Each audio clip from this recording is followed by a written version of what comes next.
예, 아브라함이 사라가 죽은 후에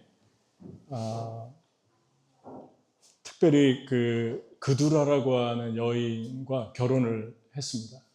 사라가 죽었기 때문에 아무래도 외로웠겠죠. 그리고 이제 결혼을 해서 자녀 6명을 낳게 됩니다. 그 6명의 아들의 자녀들의 이름이 쭉 나오는데 그 자녀들은 주로 아수르 족속 그리고 미디안 족속이에요. 그래서 오늘날로 얘기하면 요르단 남부와 예멘 같은 나라입니다. 그런가 하면은 6절에 이렇게 말씀을 하죠. 자기 서자들에게도 재산을 나눠주어서 생전에, 아브라함 생전에 그들로 하여금 자기 아들 이삭을 떠나 동방 곧 동쪽 땅으로 가게 했다. 그래서 동쪽으로 가서 자리를 잡게 됩니다.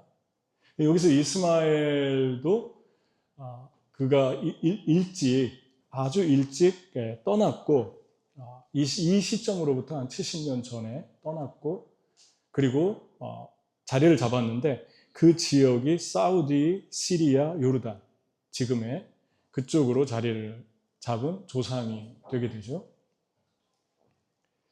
그런데 여기 보면 왜 이 세 개 라인의 가족을 말씀하고 있을까?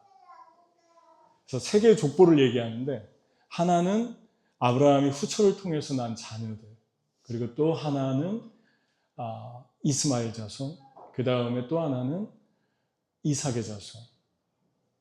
근데 이 사람들이 우선 먼저 공통적인 부분은 재산을 이삭만 준 게 아니고 어느 정도 재산을 이삭이 많이 받았지만 재산을 골고루 나눠주고 땅도 받고 정착할 수 있는 그러한 여러 가지 베네핏을 받고 떠났다는 거예요. 그런데 11절을 자세히 보면 하나님이 아브라함이 죽은 후에 하나님이 그의 아들 이삭에게 복을 주셨다. 그렇죠? 근데 이 복을 주셨다라는 말이 세 아들이 있는데 그 라인이 있는데 다른 아들에게는 자녀들에게는 복을 주셨다라는 단어를 사용하고 있지 않습니다. 그러니까 오직 이삭에게만 복을 주셨다 그럽니다. 왜 이삭에게만 복을 주셨을까? 그리고 그 복은 어떤 걸까를 창세기 25장이 보여줍니다. 첫 번째 보면 이삭이 21절 조금 전에 읽었죠. 그의 아내가 임신하지 못했을 때 여호와께 간구하매. 리브가가 간구했다고 안 하고 이삭이 간구하매 여호와께서 그의 간구를 들으셨으므로 그리고 그의 아내 리브가가 임신했다. 그렇게 말합니다. 어떤 복을 받은 것입니까? 어려움이 있을 때, 쉽게 얘기하면 어려움이 있을 때 하나님께 나가는 복을 받은 거죠. 우리는 어려움이 있어도 하나님께 나가지 않을 수 있어요. 하나님께 나갔다는 것은 하나님께 묻고 기도했다는 것입니다. 그런데 하나님 나 사랑하니까 내 마음 다 아시겠지 하고 기도를 잠깐 안 할 수는 있어요. 피곤하거나 힘들면. 그런데 계속해서 그렇게 그 상태로 살아간다. 그러면 과연 복을 받았다고 얘기하는 것인가, 성경은. 복을 못 받았다라고 얘기를 하고 있는 거죠. 특별히 여기서 복을 받다라는 말이 히브리어로 바라크인데 바라크는 무릎을 꿇다 그런 말입니다. 그러니까 무릎을 꿇는 것이 복이다라고 얘기할 수 있는 거예요. 히브리어의 바라크, 복이라는 말이 동사에서 왔는데 무릎을 꿇는 게 복이다. 하나님께 무릎 꿇는 복을 하나님이 주셨습니다. 여러분은 이 이삭과 리브가의 문제는 아이를 갖지 못하는 것이었죠. 여러분의 삶에서 문제가 있을 때 하나님께 무릎을 꿇으면서 살아가나요? 무릎을 꿇나요? 그리고 하나님께 기도하나요? 그러면 복을 받았다라고 얘기를 하고 있습니다. 시편 65편 4절 주께서 택하시고 가까이 오게 하사 주의 뜰에 거하게 하신 사람은 복이 있나이다. 여러분, 복음서에 보면 예수님께 많은 사람이 문제를 가지고 나왔잖아요. 근데 그 문제를 가지고 나올 때 예를 들어서 2명의 소경이 예수님 눈을 뜨게 해주세요. 보지 못하는 문제죠. 혈루증 걸린 여인이 예수님 옷가에만 만져도 피가 멈출 걸 알고 12년을 피가 멈추지 않는 그러한 상태로 살다가 주님께 문제를 가지고 나오지 않습니까? 많은 사람들이 문제를 가지고 나왔어요.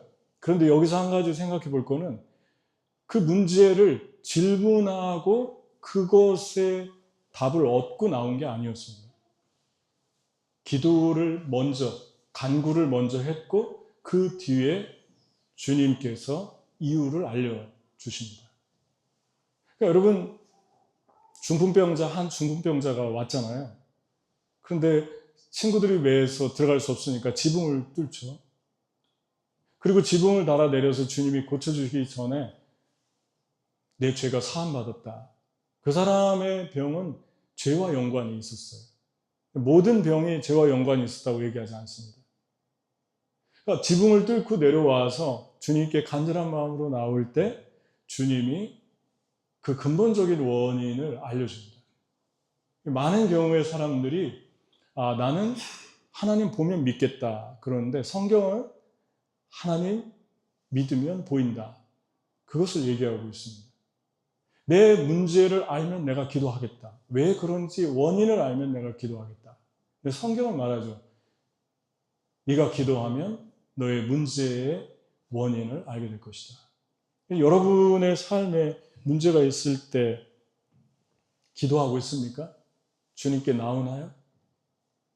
그러면 복을 받은 거죠. 두 번째, 리브가가 어떤 복을 받았는가? 이삭이 어떤 복을 받았는가? 아이를 가졌어요. 기도해서 응답 받았죠. 아이들이 둘이 있다는 걸 알았어요. 근데 둘이 싸우는 거예요, 안에서. 그래서 이번에는 이삭이 아니라 리브가가 직접 하나님께 물어봅니다. 왜 싸우는지. 그랬더니 하나님이 알려주시죠.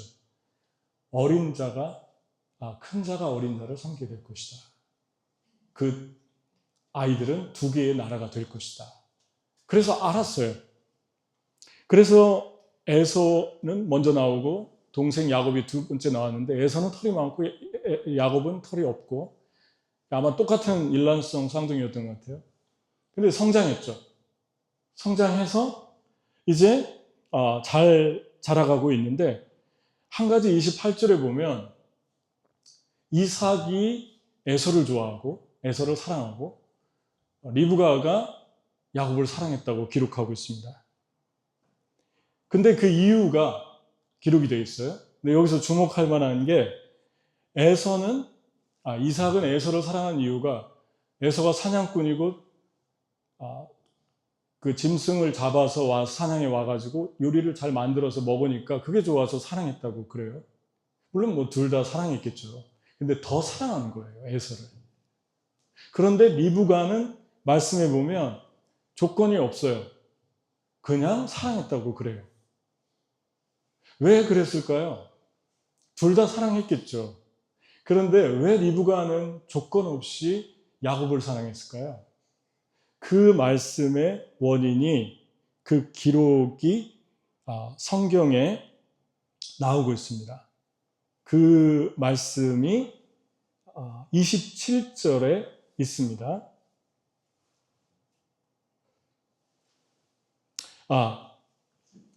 이 말씀을 자세히 보면 야곱은 조용한 사람이었다. 그렇게 나와 있어요.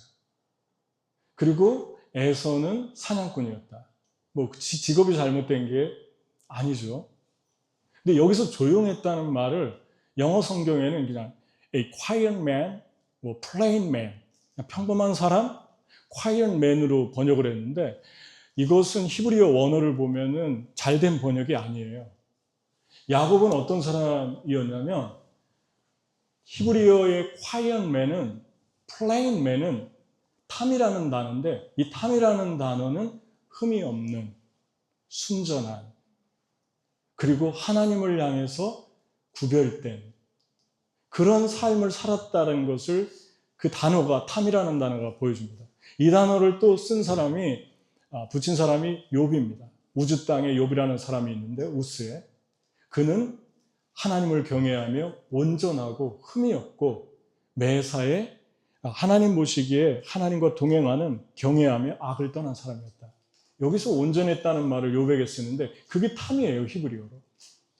그렇다면은 야곱은 하나님과 관계를 맺고 있었고 구별된 삶을 추구했고, 우리는 보통 야곱을 생각할 때 좀 얄밉게 보죠. 집에서 남자답게 좀 밖에서 나가서 와일드하게 살아야 되는데 집에서 뭐 조용히 있고 여성스럽고 그렇지 않습니다. 성경이 말하는 건 그것이 아니죠. 야곱은 흠이 없는 사람, 온전한 삶, 성실하고 순수했다라는 탐이라는 단어를 쓰고 있습니다. 이렇게 볼 때 여러분, 야곱이 어떤 사람이었는가가 조금씩 드러나잖아요. 윤곽이. 한번 보십시오. 에서가 밖에서 고기를 잡아가지고 왔는데 배가 고팠죠. 근데 야곱이 팥죽을 써가지고, 이스라엘의 주 음식 중에 하나가 팥죽이에요.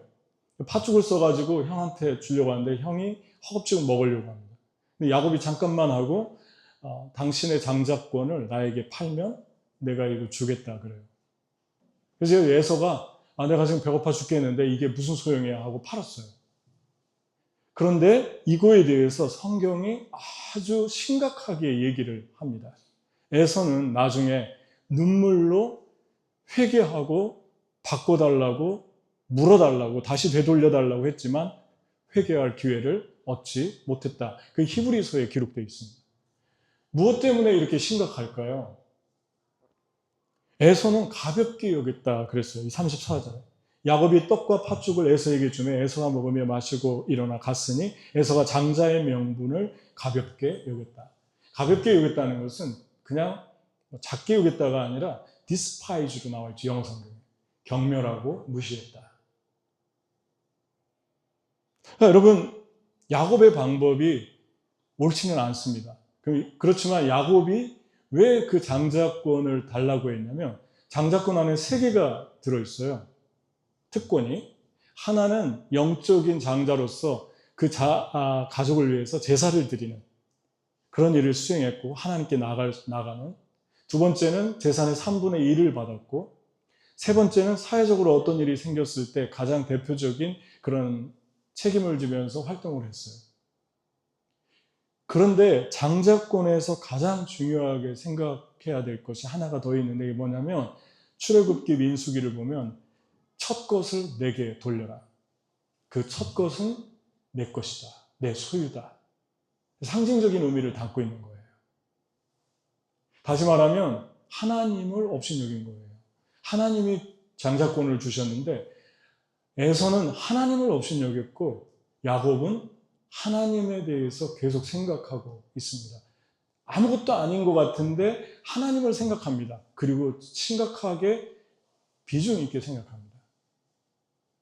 여러분, 하나님이 여러분들에게 바꿀 수 없는 장자권을 주신 게 있을 거예요. 그게 뭐라고 생각하십니까? 태어나면서부터 여러분에게 정해진 어떤 특권들, 그리고 나에게만 준 하나님의 은혜들. 내가 가지고 있는 거, 그게 장자권인데, 영적으로 그게 장자권인데, 여러분은 그걸 비중 있게 생각하시나요? 무게 있게 생각하시나요? 아니면은 시시하게, 아니면 멸시합니까? 그 하나님이 주신 걸 멸시했다는 건 하나님을 멸시했다는 거죠. 여러분이 만약에 대통령이 여러분을 만나고 싶다.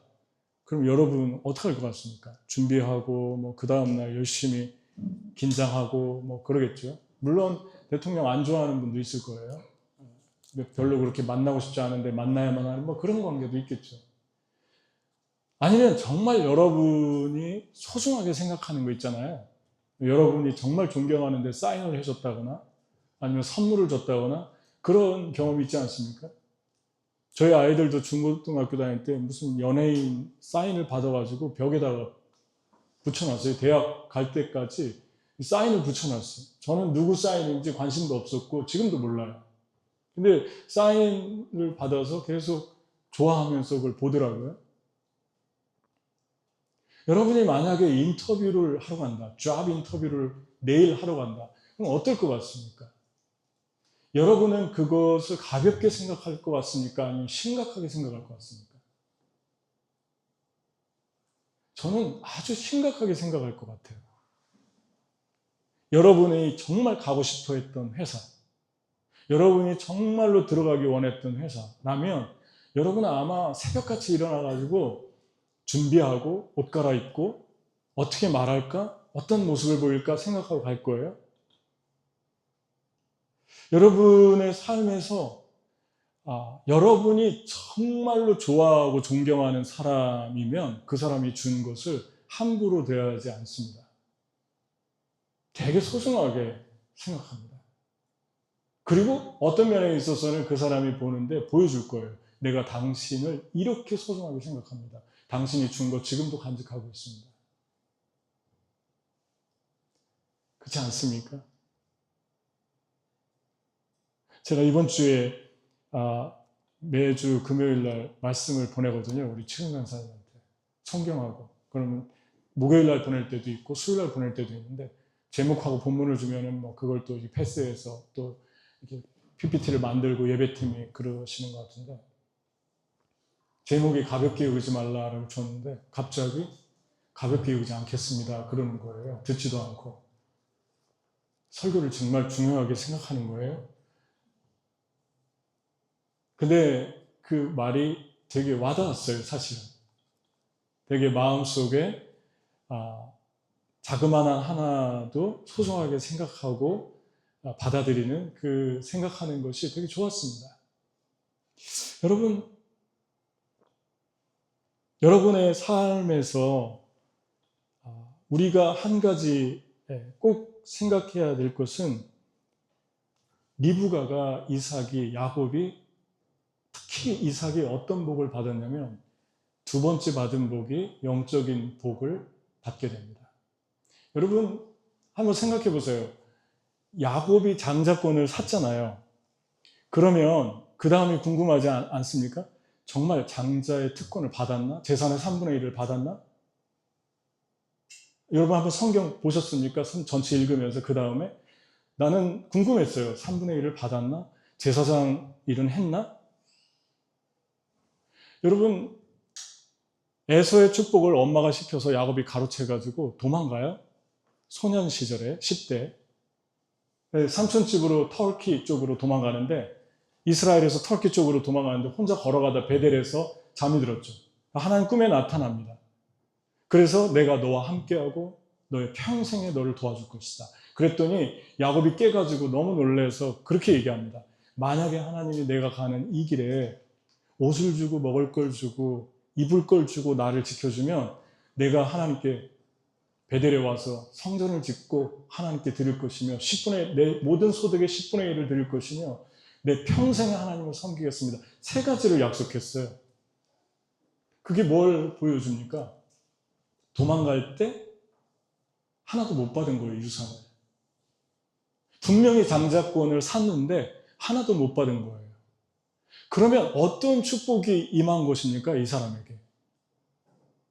야곱에게 임한 축복은 에서의 족속과 야곱의 족속, 이스마엘과 야곱의 족속이 뚜렷하게 두드러지는 한 가지가 있어요. 창세기 전체를 보면 그게 무엇입니까? 이삭과 야곱과 리브가와 야곱의 아들들 요셉은 어려울 때 주님께 나가고 힘들 때 주님께 나가고 기쁠 때 주님께 나가고 복수하고 싶을 때 주님께 나가고 용서하고 싶을 때 주님께 나가고 모든 삶에서 나가다 보니까 하나님의 스토리가 있어요. 하나님이 나에게 해준 그 이야기가 있어요. 내 안에 도장처럼 찍힌 그 이야기들이 차곡차곡 쌓여 있어요. 그것을 적은 것이 성경입니다. 창세기입니다. 그런데 에서의 족속은 아무것도 없어요. 왜 없을까요? 하나님께 못 받았나요? 하나님이 약속했잖아요. 이스마엘에게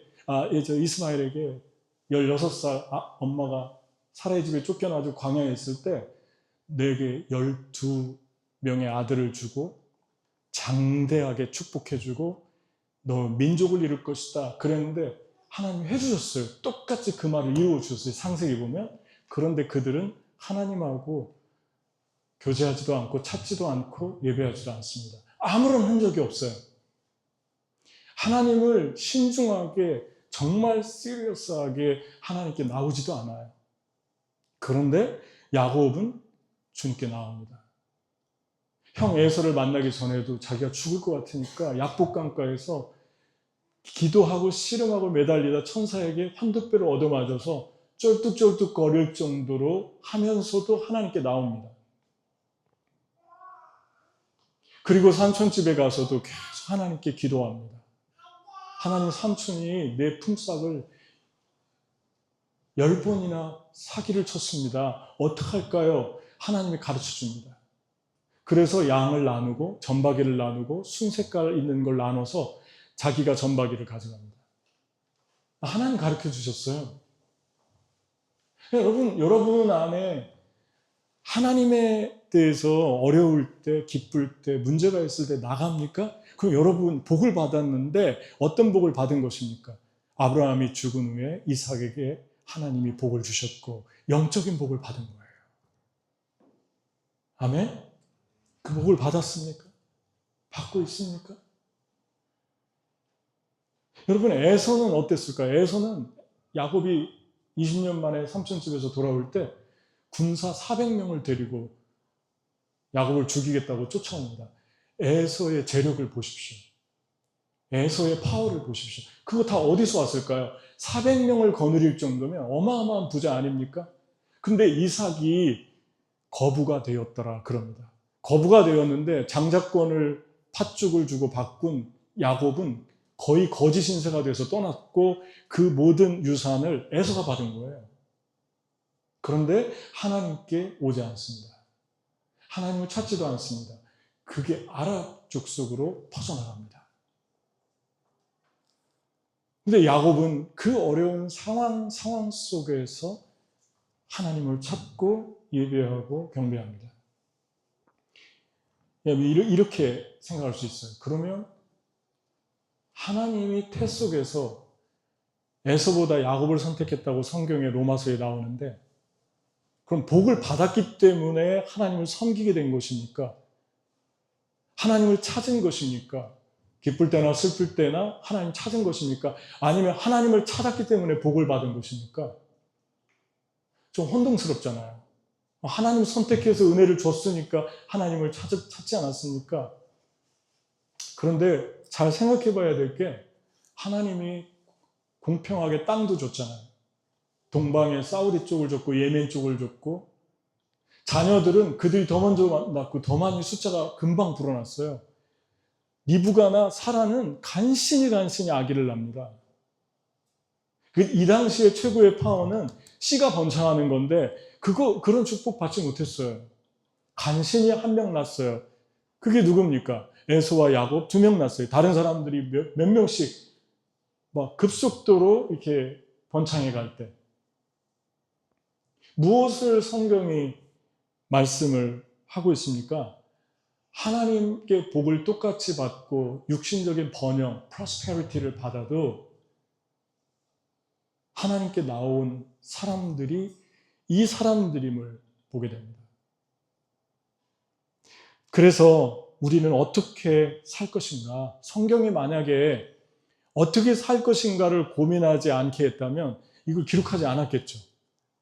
성경을 기록한 이유가 무엇입니까?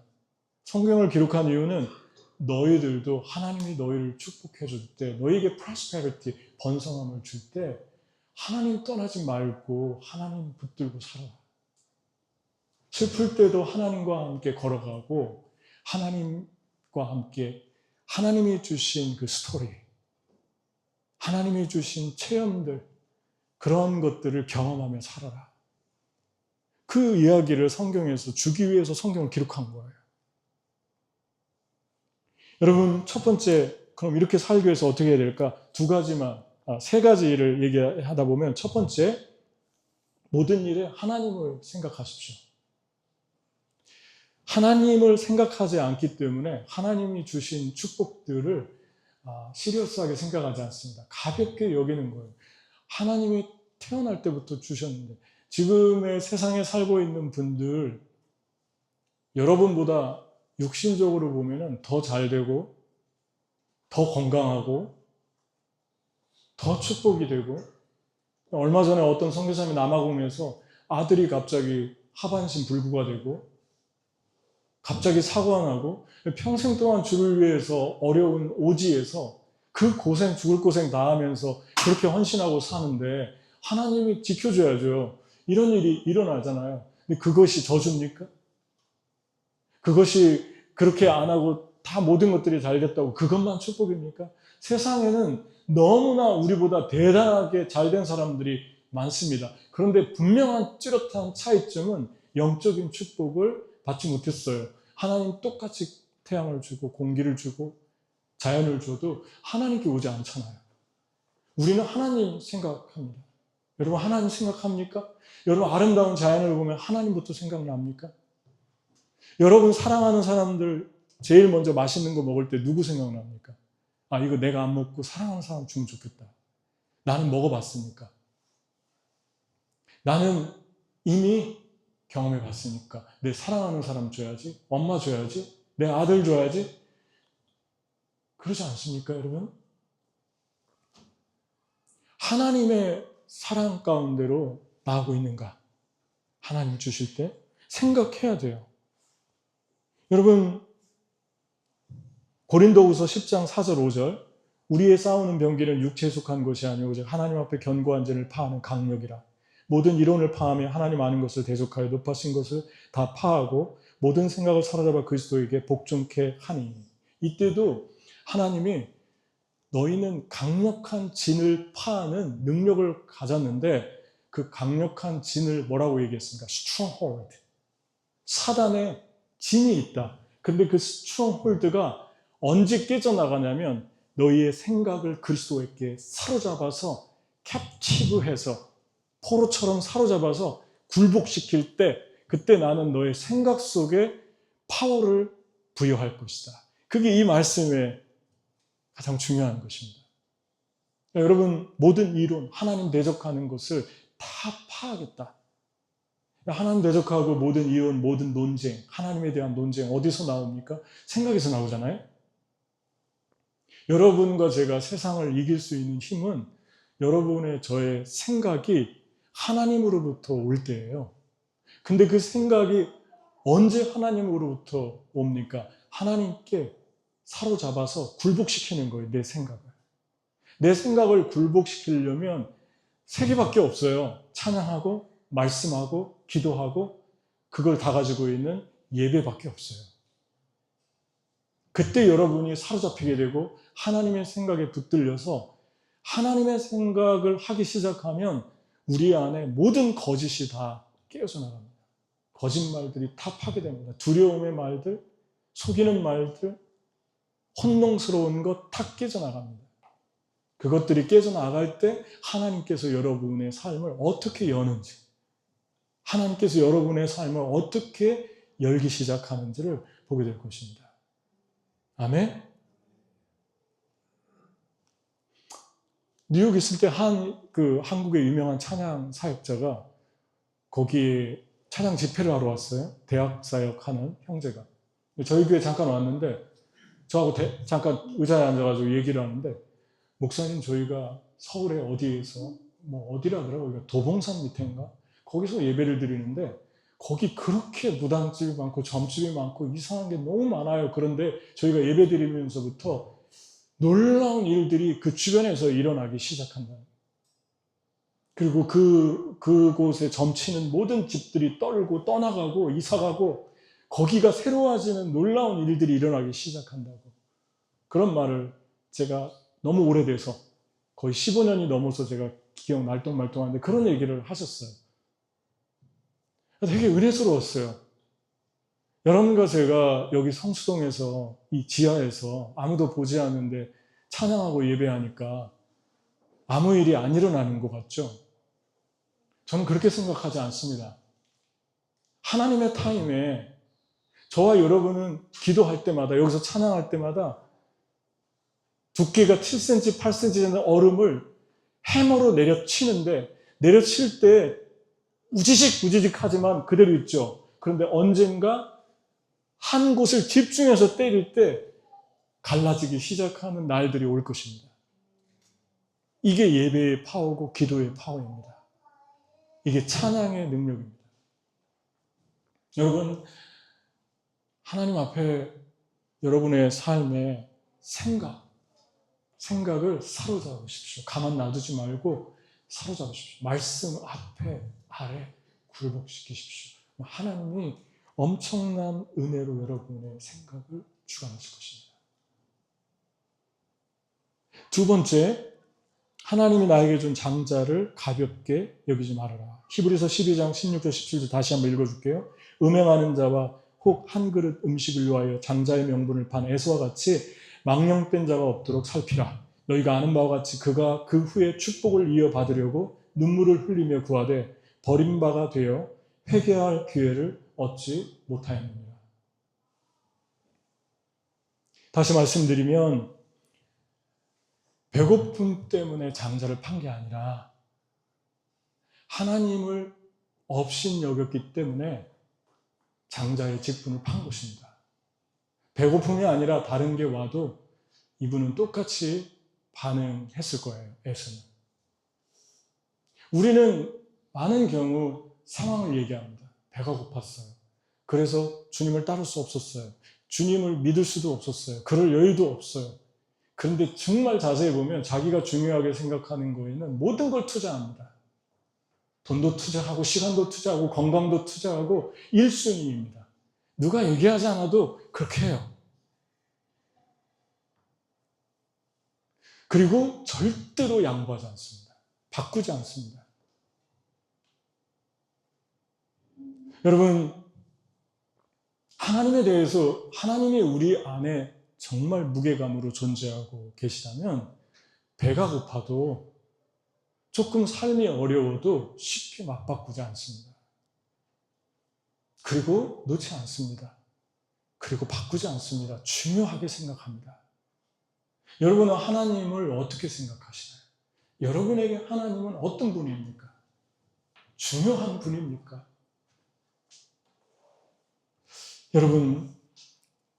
여러분이 받은 장자의 직분을 잘 생각해 보십시오. 저도 옆에 가로 열고 다 썼어요. 하나님 나에게 준 장자가 뭐지? 그리고 다 적고 이제 그걸 계속 실천하려고 합니다. 내가 바꾸지 않을 것이다. 세 번째, 마지막으로 어떻게 이렇게 살 수 있을까? 영적으로 살 수 있을까? 사용하면 사용할수록 하나님이 정확한 타이밍에 주실 것을 믿으십시오. 아브라함이 죽은 후에 하나님이 아들에게 복을 줬잖아요. 이삭에게. 너무나 완벽한 타이밍이 아닙니까?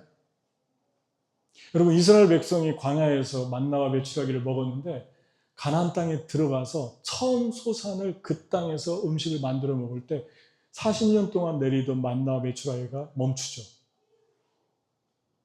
아마 4일 동안 내린 거라면 우연이라고 할 텐데 어떻게 40년 동안 정확하게 내리던 만나와 메추라기가 끊깁니까? 그리고 가나안 땅에 난 것을 먹습니다.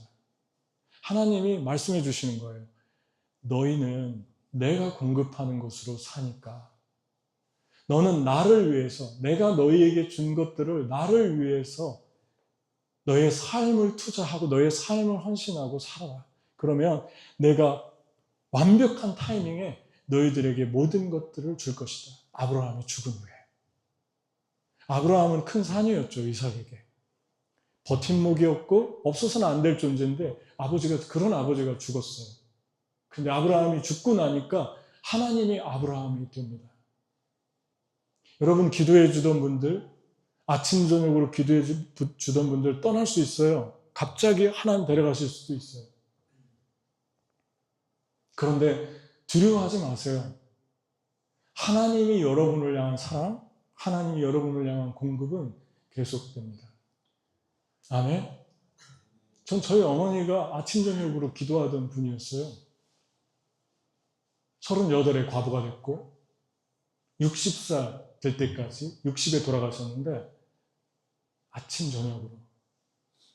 어떻게 알았냐면 강릉에 계신 그 담임 목사님이 오셔가지고 저희 집에 식사를 하는데 어머니는 와서 맨날 큰아들 기도만 했는데 어머니가 앉은 저쪽 구석에 보면은 혼자 매일 저녁에 와서 눈물을 흘리고 아침 새벽 기도 와서 눈물을 흘리고 기도한 장소가 거기에 있다고. 목사님 나중에 설교하러 와서 한번 보시라고. 근데 제가 좀 두려웠어요. 어머니를 하나님이 갑자기 뉴욕에서 데려가시고 나서. 그런데 주님이 그런 마음을 주시더라고요. 너의 우편에서 예수 그리스도께서 너를 위하여 말할 수 없는 탄식으로 지금도 중보하고 있다. 내 아들이. 그게 히브리서의 말씀이잖아요. 우리의 제사장이 있으니 우리의 중보자가 있으니 오직 한 분 예수 그리스도십니다. 아멘. 그러니까 여러분의 삶에 어떤 것이 끊길 때 놀라운 더 좋은 것들을 하나님 완벽한 타이밍에 주실 것을 내가 믿습니다. 그때 주님께 영적으로 살게 됩니다. 기도하게 됩니다. 아멘. 오늘 추수감사절이죠. 추수감사절 얘기만 하고 마치겠습니다. 1620년에 영국에서 청교도들이 미국 땅에 처음 왔습니다. 원주민들만 살고 있던 땅이죠. 146명이 왔는데 1년 지나서 추위에 얼어 죽고 배고픔에 얼어 죽어서 44명이 죽었어요. 나머지들이 살 길이 막연한데 인디언 추장이 사모세트라는 인디언 추장이 옥수수, 감자 그리고 여러 가지 농사법을 가르쳐줘서 그 해에 농사를 져서 열매를 거둬서 그 사람들 초대해서 칠면조를 만들고 해가지고 하나님께 예배를 드리고 감사한 게 추수감사절의 시작입니다. 근데 여기서 한 가지 우리가 중요한 건 왜 왔을까요? 청교도들이. 그때 당시 미국은 미지의 땅이고 황량한 땅이고 아무것도 없고 영국은 제일 잘 나가던 해가 지지 않는 나라였는데 그때부터 왜 왔을까요? 청교도들이. 청교도들이 온 이유는 두 가지였어요. 하나는 하나님께 신령과 진정으로 예배드리려고 하는데 엄청난 캐톨릭의 박해가 있었죠. 그때 당시. 그래서 너무 많은 사람들이 죽었어요. 순교했어요.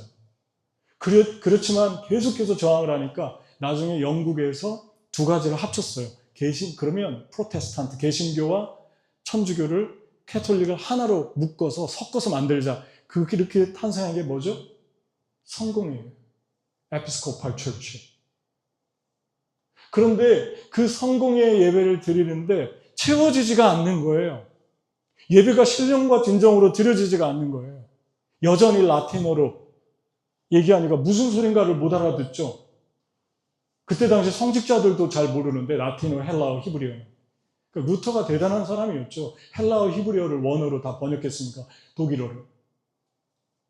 그래서 우리 하나님께 정말 신령한 예배를 드리고 그 땅에 가서 원주민들을 선교하자. 이 두 가지 목적을 가지고 메이플라워를 타고 버지니아로 도착한 줄 알았는데 플리머스 항구에서 떠나가지고 잉글랜드에서 남쪽 와가지고 남쪽이 아니라 버지니아가 아니라 북쪽 버스턴 쪽으로 오게 되죠.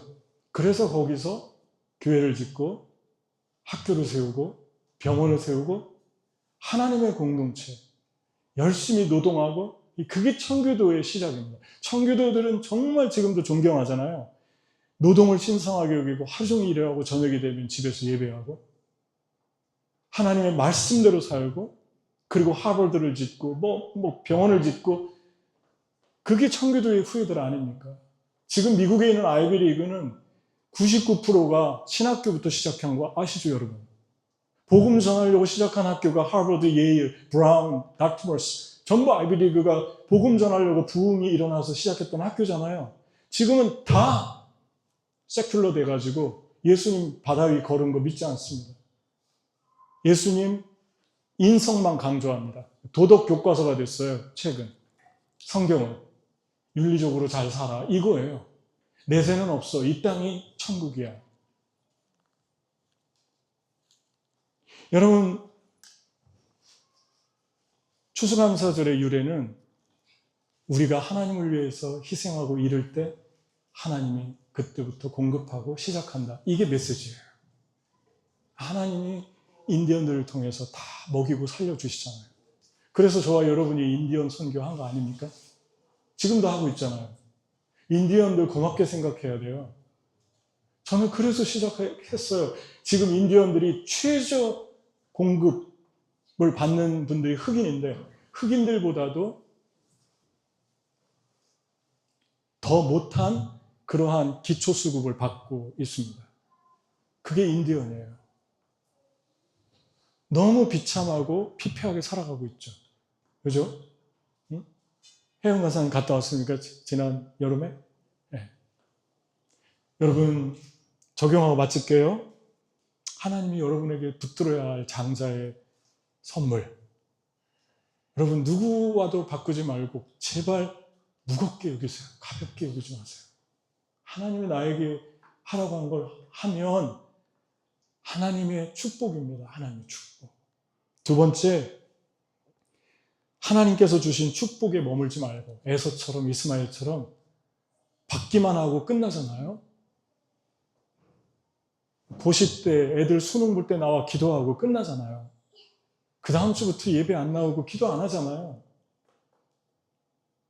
내가 그렇게 간구했던 간절한 거 들어주면 온데간데 없어지잖아요. 사마리아 9명의 문둥병자들처럼 한 명만 돌아오잖아요. 10%만. 여러분과 저는 하나님이 우리에게 주신 거 받고 다 먹튀하듯이 도망가는 사람 되지 말고 하나님을 위해 그 다음에는 희생하십시오. 드리십시오. 그게 하나님이 오늘 창세기 25장에서 주시는 메시지입니다. 같이 기도하겠습니다.